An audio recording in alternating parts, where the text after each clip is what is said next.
Hello everyone, welcome to my channel Soni fashion.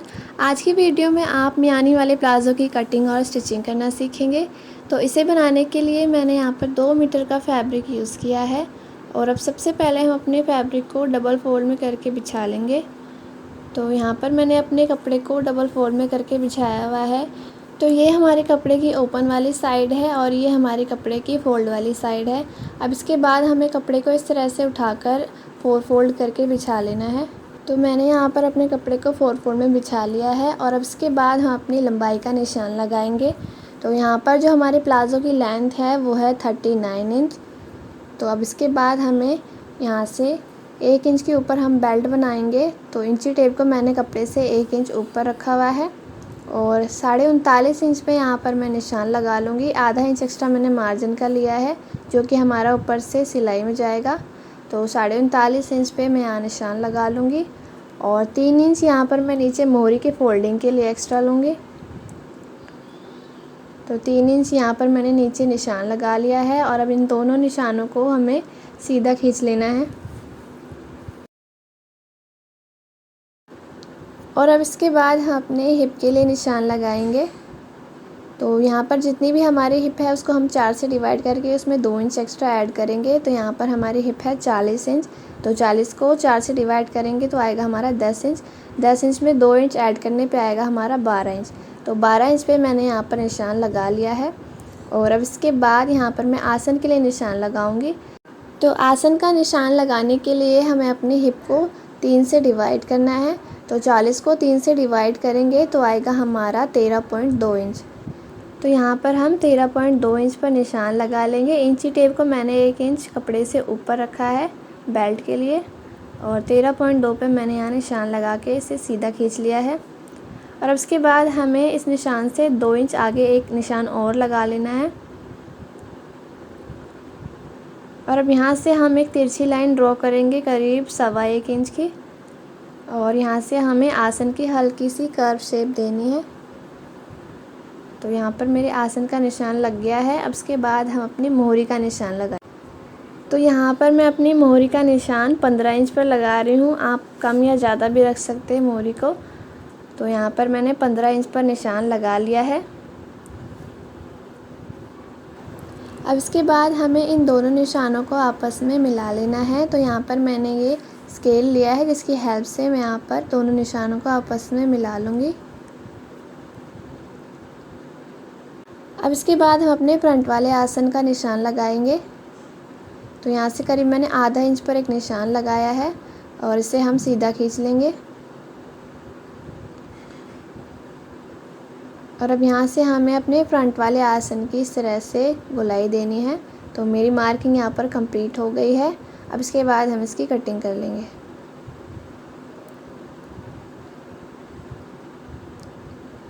तो यहाँ पर मैंने इसकी कटिंग कर ली है। अब ये जो फ्रंट के 2 पल्ले हैं इस तरह से मैंने उठाकर फ्रंट वाले आसन की भी कटिंग कर लेनी है।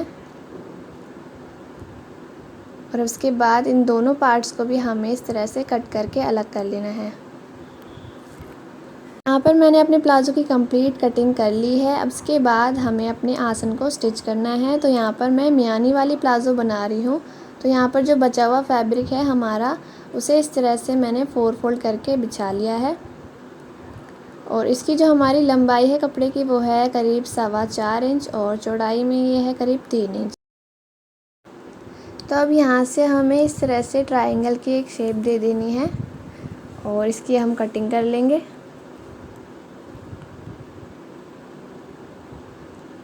तो यहाँ पर हमारे दोनों मियाने की कटिंग हो चुकी है।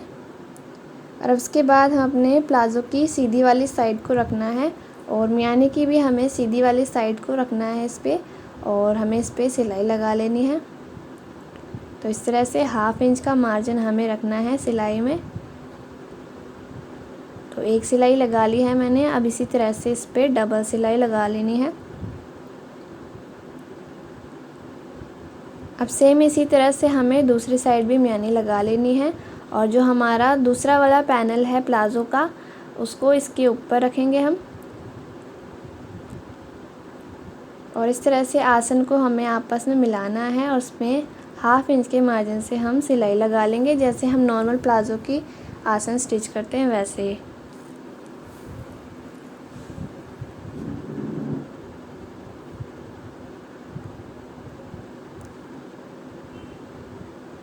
तो यहाँ पर मैंने इस सिलाई को भी डबल कर लिया है।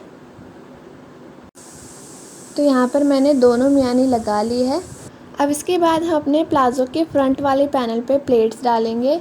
तो इस तरह से पहले हम इसका सेंटर करेंगे। तो यहाँ पर मेरा जो ये नाप आ रहा है वो 11.5 इंच आ रहा है। तो 11.5 इंच का हम हाफ़ करेंगे। तो 11.5 का जो हाफ़ है वो आ रहा है मेरा 5.25 इंच। तो 5.25 इंच पर मैं यहाँ पर एक निशान लगा लूँगी और 5 इंच की लंबी हमें यहाँ पर प्लेट्स बनानी है। तो यहाँ पर 5 इंच पर निशान लगा के एक सीधी लाइन ड्रॉ करेंगे। अब सेम इसी तरह से दूसरी साइड पे भी हमें 5.25 इंच पर निशान लगा के 5 इंच की प्लेट का निशान लगाना है। और अब इसके बाद जो हमने ये निशान लगाया है प्लेट्स का, इस तरह से हमें सेंटर से कपड़े को पकड़ना है और यहाँ से हमें करीब हाफ़ इंच पर एक प्लेट का निशान डाल लेंगे और इस पर अब हम सिलाई लगा लेंगे। अब सेम इसी तरह से दूसरी साइड भी हम प्लेट बना लेंगे। तो सीधा करने पे ये कुछ इस तरह से इसका लुक आएगा। अब प्लेट्स बनाने के बाद हम अपने कमर का राउंड नाप कर देख लेंगे। तो यहाँ पर मैंने कपड़े को डबल में फ़ोल्ड कर लिया है और इस तरह से इसकी जो लंबाई है वो है 21.5 इंच।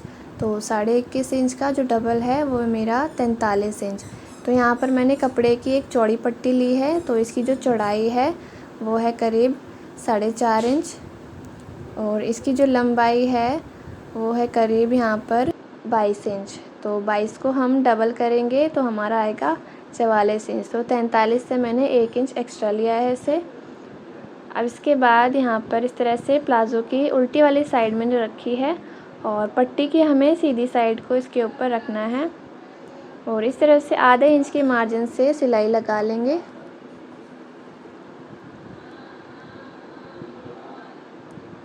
तो यहाँ पर मैंने इस पर सिलाई लगा ली है। अब ये जो हमारा फैब्रिक है इस पर हम सिलाई लगाएंगे।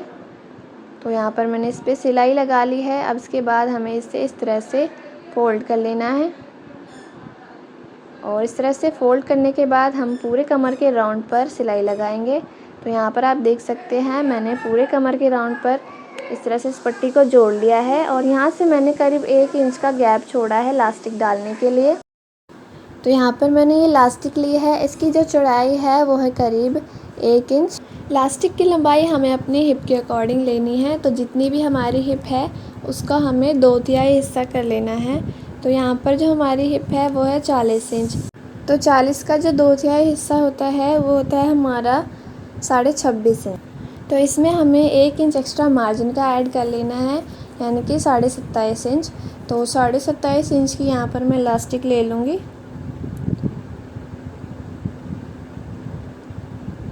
और उसके बाद एक सेफ्टी पिन की हेल्प से इस तरह से हमें अपने बेल्ट वाले हिस्से में अपनी इलास्टिक को डाल लेना है।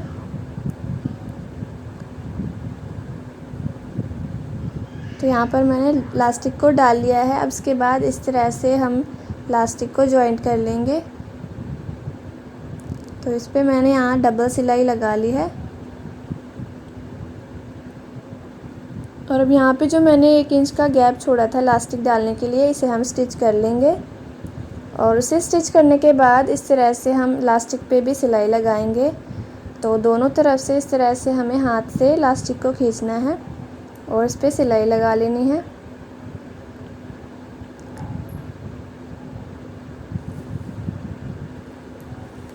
तो यहाँ पर मैंने इलास्टिक पे भी सिलाई लगा ली है और अब इसके बाद यहाँ पर जो हमारी ओपन वाली साइड है आसन की तरफ से इसे भी हम स्टिच कर लेंगे।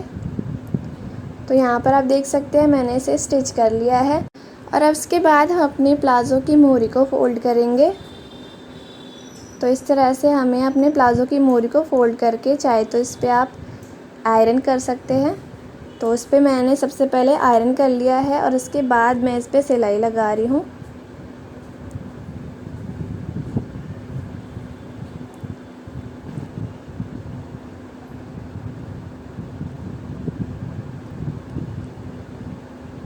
तो यहाँ पर मैंने एक मोहरी पर सिलाई लगा ली है।